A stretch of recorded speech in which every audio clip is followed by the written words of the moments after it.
Mari kita mulai dengan pertanyaan sederhana. Mengapa kita harus berpikir strategis? Ada 5 alasan. Yang pertama adalah dinamika dan perubahan lanskap bisnis yang cepat. Kemudian yang kedua adalah situasi dan kondisi dari lingkungan yang sangat kompleks. Yang ketiga, sumber daya yang kita miliki itu terbatas. Dan yang keempat adalah tuntutan untuk membuat keputusan yang tepat dengan keterbatasan informasi yang kita miliki. Dan yang kelima adalah membantu untuk melihat tujuan jangka panjang, dan karena itulah kita harus bisa berpikir secara strategis agar mampu melihat arahan-arahan dalam pengembangan bisnis ke depannya bagi perusahaan kita. Dan dengan kerangka Ansoff Matrix ini, ada beberapa arahan yang dapat kita lakukan untuk arah pengembangan bisnis. Yang pertama adalah market penetration, yaitu pengembangan usaha di dalam pasar yang sekarang ini kita layani dengan produk yang kita miliki sekarang ini. Dan yang kedua, yaitu adalah product development, yaitu mengembangkan produk baru di dalam pasar yang sekarang kita layani. Dan yang ketiga adalah market development, bagaimana kita membawa produk yang kita miliki sekarang untuk ekspansi ke pasar yang baru. Kemudian yang keempat adalah diversification, adalah bisnis yang benar-benar baru yang belum pernah kita layani ataupun kita lakukan, sehingga ini adalah satu area yang baru buat perusahaan kita. Dalam pembelajaran ini, kita akan lebih fokus kepada diversifikasi usaha. Salah satu studi kasus yang dapat kita lihat adalah bagaimana Telkomsel mengembangkan usaha di luar bisnis intinya, yaitu telekomunikasi seluler.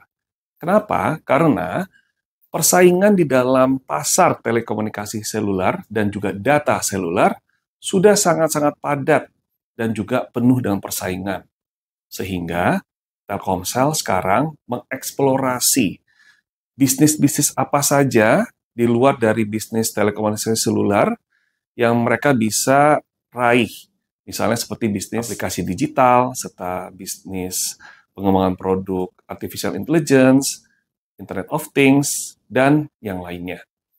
Nah, semuanya ini dilakukan oleh anak usahanya, yaitu Indiko di dalam grup Telkomsel.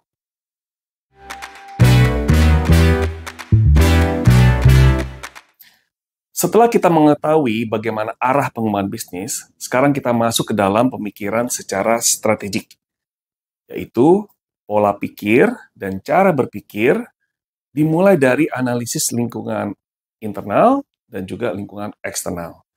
Kemudian dari situ kita merumuskan posisi strategis dan nilai penawaran yang bisa kita berikan, yang lebih baik dibandingkan pesaing, atau ini sering sekali kita sebut sebagai competitive advantage. Dan setelah itu juga kita buat skala prioritas, bagaimana mengalokasikan sumber daya dan anggaran untuk bisa mengeksekusi strategi yang sudah kita rumuskan. Nah, berikut ini adalah kerangka kerja manajemen strategis. Dimulai dari visi misi, objektif, kemudian analisis lingkungan internal, eksternal, dan kemudian kita gabungkan menjadi peta SWOT. Setelah itu, turunannya kita rumuskan strateginya, model bisnisnya, dan bagaimana taktiknya, serta bagaimana kita mengalokasikan anggaran dan sumber daya agar bisa menjalankan strategi yang kita sudah rumuskan. Dan dalam pembelajaran kali ini, kita akan lebih fokus kepada analisis lingkungan internal dan eksternal, serta peta SWOT dengan menggunakan Business and Market Intelligence and Analytics.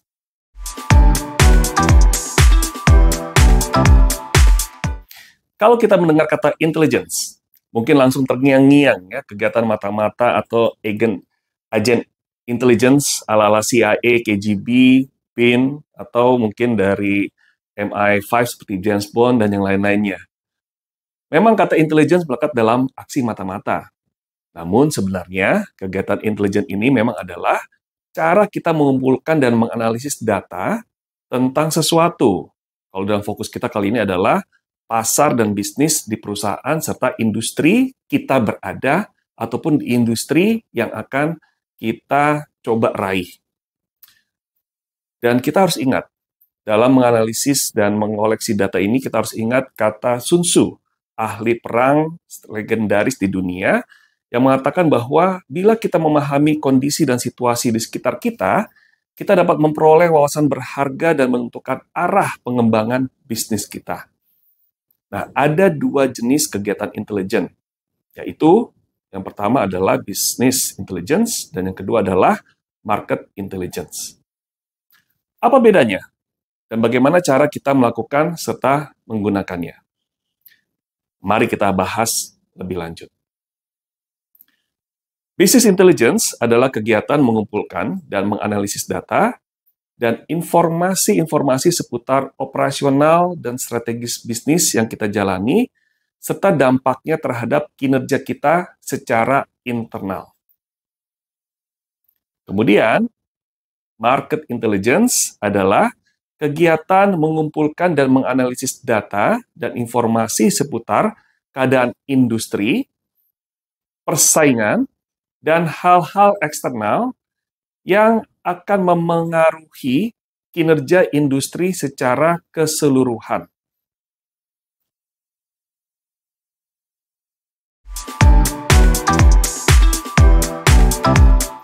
Sekarang kita coba lihat dari perusahaan di industri yang berbeda. Dari semua perusahaan-perusahaan yang ada ini, apa yang menjadi persamaan mereka? Nah, perusahaan-perusahaan tadi menggunakan data. Semua jenis organisasi ataupun perusahaan membutuhkan analisis data untuk dapat membantu bagaimana meningkatkan proses bisnis dan juga menumbuhkan bisnis. Membantu juga mengidentifikasi peluang serta tren dan bagaimana kita bisa mengembangkan usaha seperti meluncurkan produk baru, memberikan pelayanan pelanggan yang hebat, dan membuat keputusan yang tepat serta bijaksana. Mari kita sekarang pahami bagaimana data berperan penting sebagai mesin pertumbuhan bisnis perusahaan kita. Berikut adalah daftar alasan mengapa analisis data menjadi bagian penting dalam berbisnis saat ini. Yang pertama adalah untuk bisa menargetkan pelanggan yang tepat dan yang lebih baik untuk kita garap, sehingga kita tidak menyia-nyiakan waktu, sumber daya, dan uang atau modal kita untuk menyusun kampanye promosi iklan yang ditargetkan kepada target kelompok yang tidak kita inginkan atau yang tidak tertarik dengan promosi kita.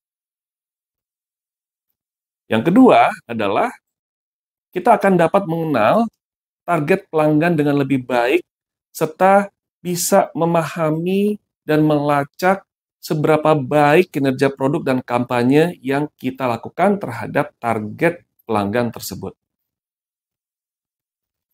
Dan yang ketiga adalah dengan itu kita bisa lebih efisien dan efektif. Dampaknya adalah mengurangi dan memaksimalkan biaya operasional. Dan di mana analisis data ini menunjukkan area di mana kita yang membutuhkan banyak sumber daya dan mana yang tidak. Sehingga kita bisa memusatkan fokus dan perhatian kita pada area yang membutuhkan sumber daya yang tepat. Dan yang keempat adalah bila kita menghadapi permasalahan dalam mendekati target pelanggan kita dapat menganalisis data untuk mencari pemecahan permasalahan dengan metode yang tepat. Dan akhirnya kita bisa melakukan keputusan tersebut dengan memahami apa akar permasalahannya. Dan yang kelima, kita akan mendapatkan data yang lebih akurat untuk kita bisa meninjau lebih lanjut dan juga menganalisis lebih lanjut agar data yang kita miliki bukan hanya soal akurat, tapi dapat menjadi informasi yang relevan untuk kita mengambil keputusan bisnis yang tepat. Dan ini akan dipakai untuk menyusun strategi bisnis, strategi pemasaran, strategi keuangan, operasional, sumber daya manusia, dan yang lain-lainnya. Setelah kita mengerti pentingnya data, mari kita lakukan analisis data. Apakah itu analisis data? Analisis data adalah pengumpulan dan bagaimana kita bisa juga mentransformasi serta mengorganisasikan data untuk menarik kesimpulan, untuk membuat prediksi, dan mendorong pengambilan keputusan berdasarkan data dan informasi yang kita miliki. Analisis data akan sangat berguna ketika kita mengerti bagaimana proses bisnis dari sebuah potensi bisnis baru yang akan kita analisis. Dan kita juga dapat mencari data dan informasi apa saja tugas-tugas atau kegiatan dalam proses bisnis tersebut. Dan siapa yang melakukan proses bisnis tersebut, kapan, dan bagaimana terjadinya setiap tugas dan kegiatan proses bisnis tersebut. Karena itu, dengan mengerti proses bisnis berdasarkan data dan informasi yang tepat, dapat membuat kita mengerti bagaimana berbisnis dengan baik sehingga bisa menjadi sukses di dalam bisnis ataupun industri tersebut.